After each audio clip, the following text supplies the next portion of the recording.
Welcome back to the channel, everybody. It has been a long time since I've made a video. Well, it feels like a long time. Anyways, I just figured I'd give a little update here.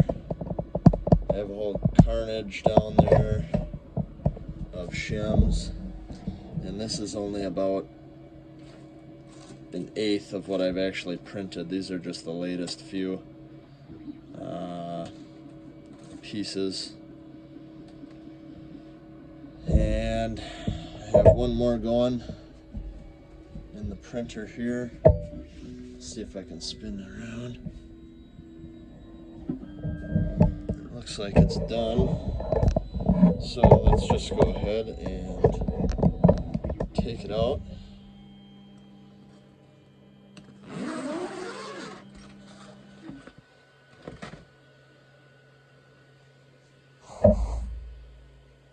We'll just see what it looks like.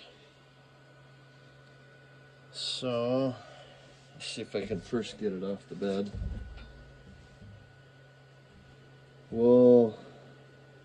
I think we'll let this cool down just a little bit since it is made out of ABS. It seems to work better if you let them cool a little slower. Jeepers, can't talk tonight. Anyways, bring it back over here,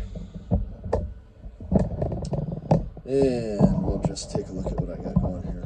I think I finally come up with a good way of, like a really solid way of mounting these. I'll see if I can show you on this here. I'll just flip it over.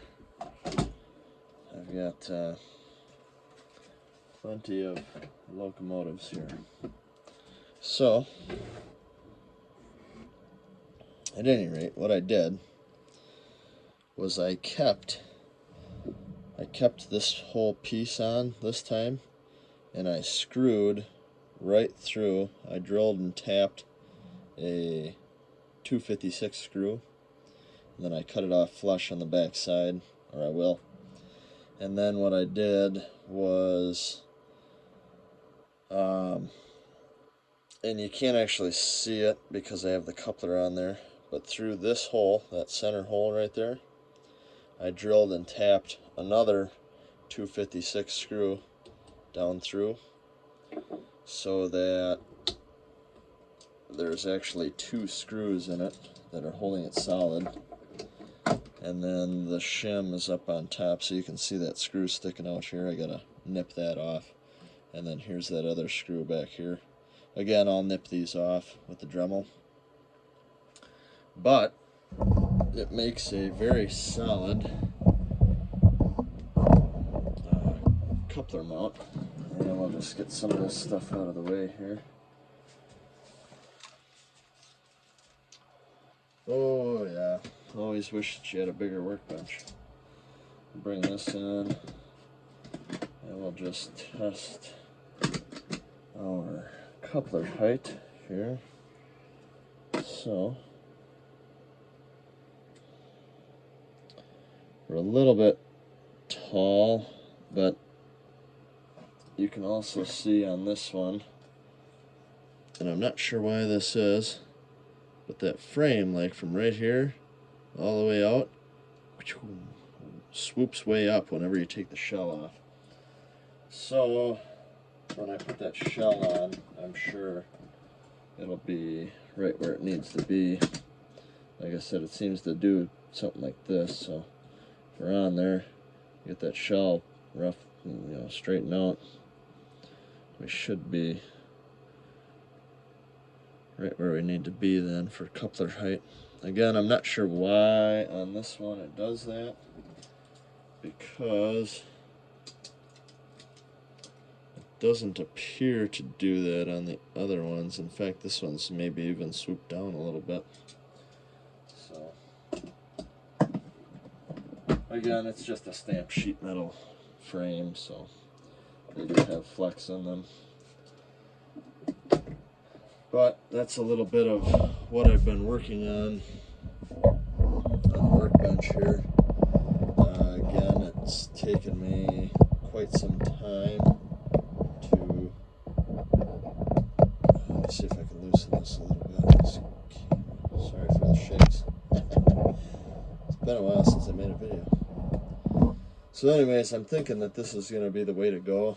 So I'm going to do that with the rest of them. 3D printing the shims. I'm going to need some more time to really learn how to 3D print. I did cut this one because I'm pretty sure I can use this. This is one of the better ones that I printed. You can see that side has a few blemishes, but again, you won't see any of that. So, and this side looks really pretty good. So I'm thinking I'm going to go ahead and I'm going to try this on one of these, just see how it goes. Again, do some more testing while I have these locomotives in the shop. Again, David, I know you'll probably be watching this, so I apologize for the what seems to be lack of progress, but I promise I'm raising my blood pressure with this 3D printing stuff. It's kind of fun, but man, it's a lot harder than I thought it was going to be. So there'll be more of that carnage, I'm sure. For right now, I think we'll go ahead and try to pop these off, or pop this one off. So let's just grab this scraper, and the bed is still quite warm, so we'll see. I may not be able to get that off because that bed is really hot.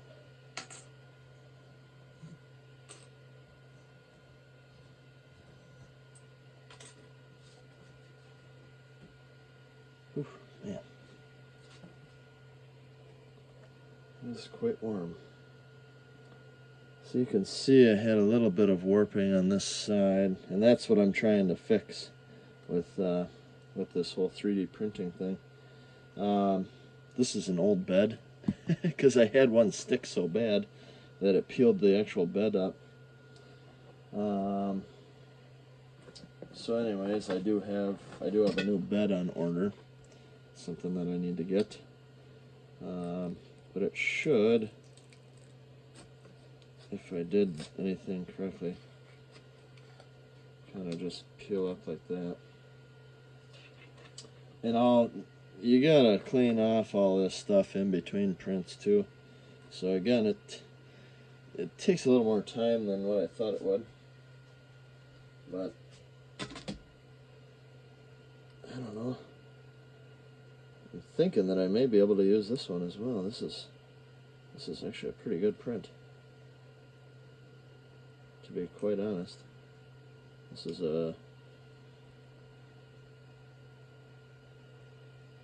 and you can see, well, I don't know if you can in the video or not. I'll try to get it on camera here. So this was the top of the print.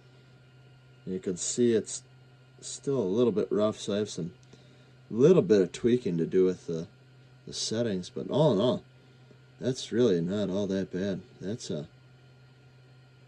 That's quite a nice print, actually.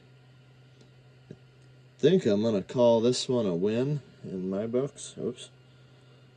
And I think I'm gonna go with it. I'll probably use this. I didn't print the cutout part, so I'm having to cut out a chunk of this for that pilot, and I can show you that here if we bring this back over. I wish I had a bigger workspace here, but so kind of like I did with this one, you got to cut out that let's see if I can get this in the frame here. You have to cut out this notch because on these pilots this piece sticks way up. Again, if they had just, I don't have another pilot off right now, but if they had just made this piece flush with the rest of the pilot, you wouldn't even have to cut shims, and this would be like a 10-minute fix to put fixed pilots on this thing. So I'm not really sure what they were thinking, but yeah, that if Lionel's watching this, they should just make that so it's flush. That way you don't have that gap there. I mean, that's kind of the point of these kinematic pilots, I think. So it's a little goofy that you even have to use a shim. But I'll go ahead and I'll get this one cleaned up. Like I said, you can see it, and it's really not even all that rough. It looks a little bit rough, but I used the ironing feature on the 3D printer, and it seemed to work pretty good. So I'm thinking that this should be able just to get notched out and use it. So I think what I'm gonna do is I'll go ahead and I'll print a couple more of these, because that's a lot less shaving down that I have to do. So it's come a long ways from this to this. Oops, right there. So you can see how much more refined this has gotten over the past, oh, I don't know, I think I've been playing with this printer for a couple months now. So at any rate, that's what I had to show you guys. Now what I'm gonna do is just finish this video. I'm gonna get another one of these printing, and then I will be back and go over some new stuff that I got, a couple new trains that just came in. So I'll be right back. Alright, so I don't know if you can hear it. I got the clock there, but printer's going again, so we're all good in that department. These, and I got 2 sets of them. I wished I would have gotten like all 4 that they offered, but these are the brand new Atlas Maxi 4-well cars. They're pretty freaking cool. I know I had seen videos when they released these back in 2016 or something, whenever they last released these. Yeah, I wished I would have had the money to get them then, because they are pretty freaking cool. This is the B car, but I'll just give you a quick overview. So the way that they work, just in case nobody has them, you'd set this would be your first car, the B car, and then so you'd set this down, and then the C car is the middle car, and that just sits right on there. So it just has that little tab, and it sits right on there. They do give you a couple different length, I don't even know what to call those, just connectors. I'll just show you that they do. So like this one, it obviously only has the truck on the one side, but the C car is the middle, because that doesn't have couplers on either end. So it gives you a couple different lengths of these. You can see that screw, you could take it out. They make a shorter one too, but that really takes probably like 0100 at least, because 072 is pretty tight for these. I've just noticed running it on mine. You can see they do have quite a bit of, well, there's your overhang. It's over half the car of overhang on an 072 curve.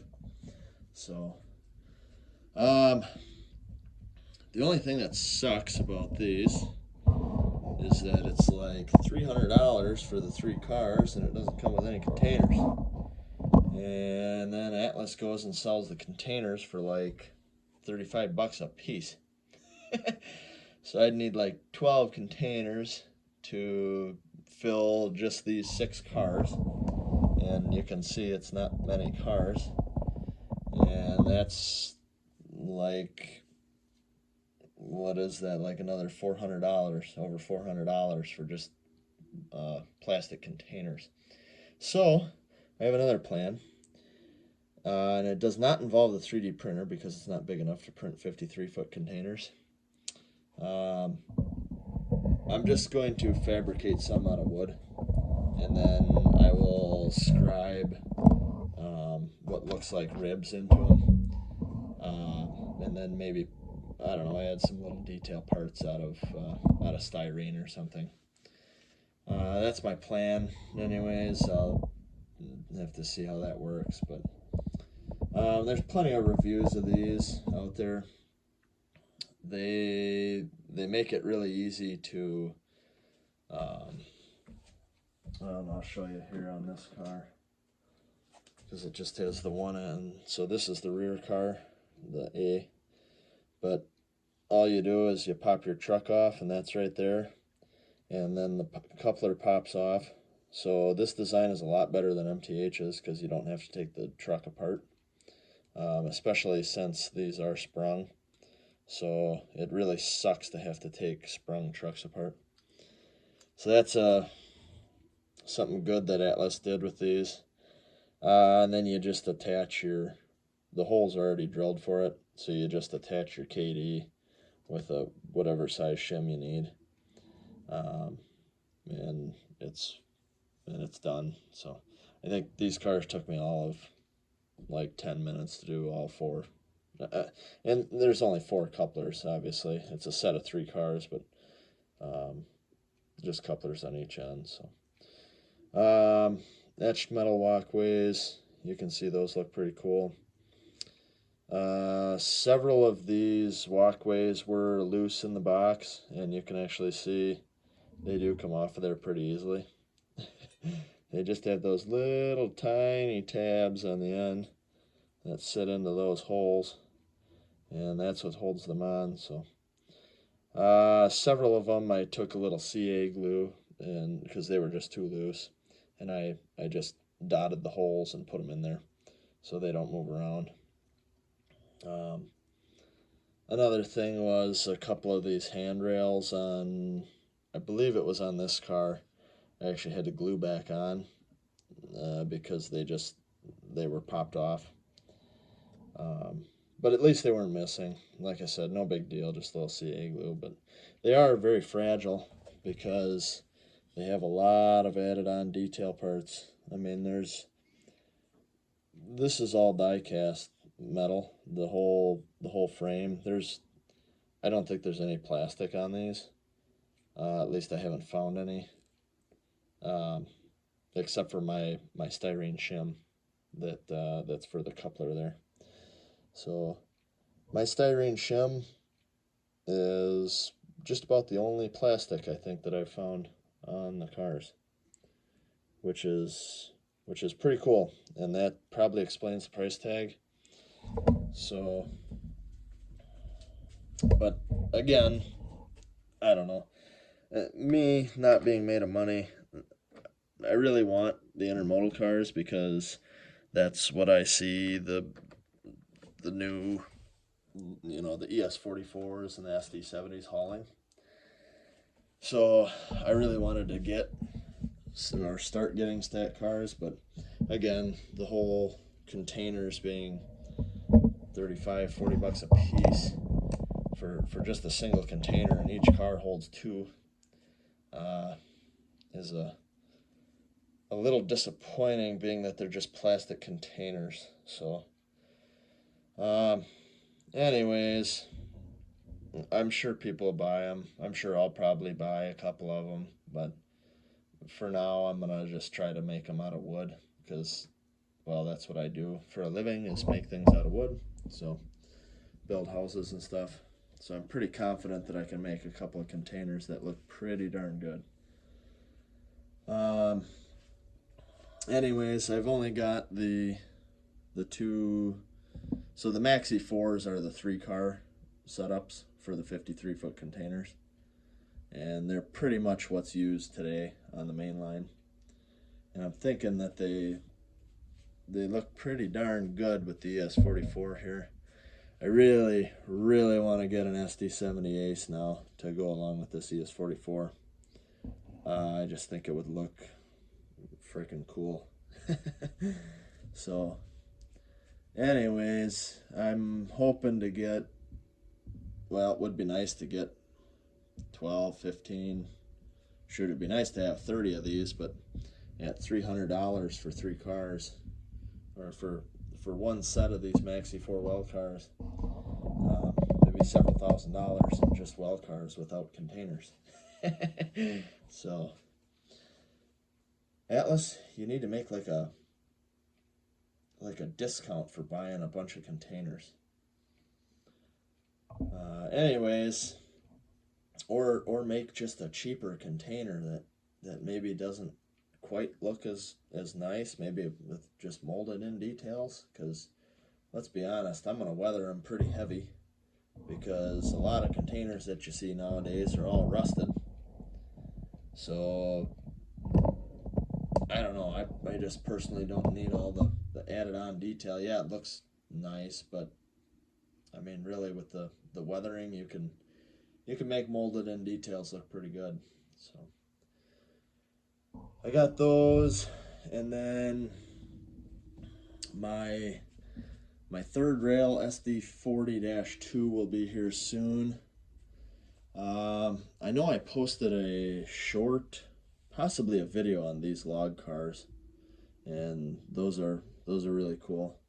I still haven't gotten around to putting the couplers on those, because, well, they're MTH trucks, and they're a pain in the butt to get the couplers off of, unlike the Atlas Maxi 4 cars. So, yeah, they take substantially longer than those other cars that Atlas makes. But I'll get there eventually. I don't really need it because, well, let's face it, I'm just going to be running them with this. So I really don't need the KDs on there right now. It's a personal preference thing. I like that look better than that look. So, but for now, I'll probably just run them with that. I can't remember if I went over anything that I got at the train show back in February.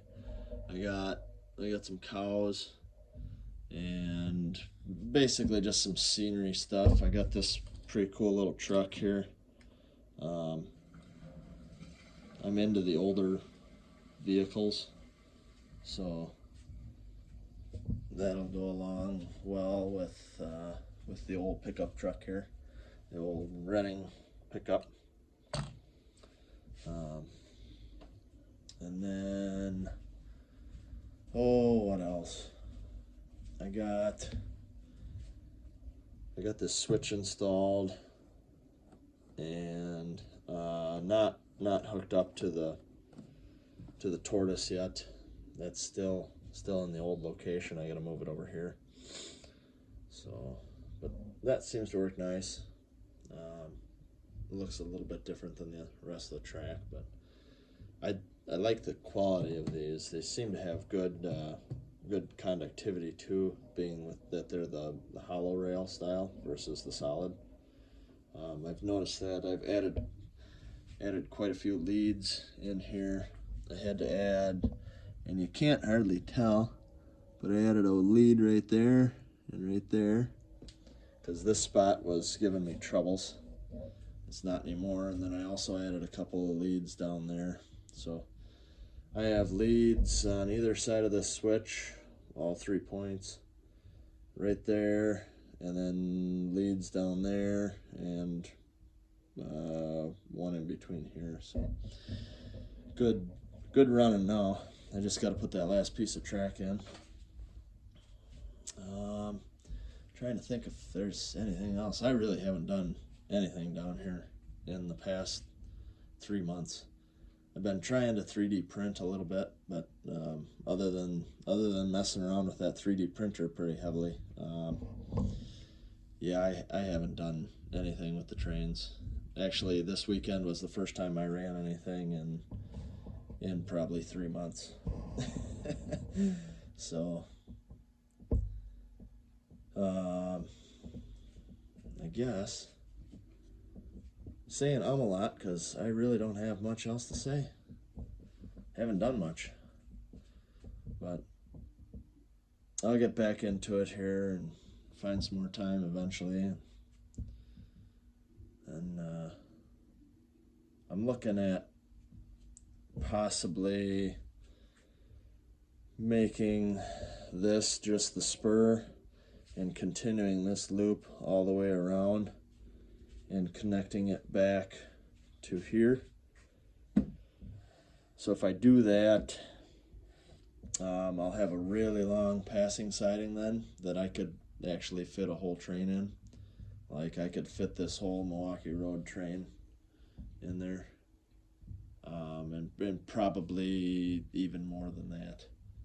I'd venture to guess most of the cars that I have would fit on there because it'd be over halfway around the layout. So, but that'll require widening all this bench work and all that. So that'll probably be in the near future this year, or possibly this year though. Anyways, that's it for now. I am not going to run anything because I've got to get to bed here, but I'm going to have that other piece printed, and then I'm going to retire for the night because it's getting late. So, all right, that's it. I'll talk to you guys next time. Thanks for watching.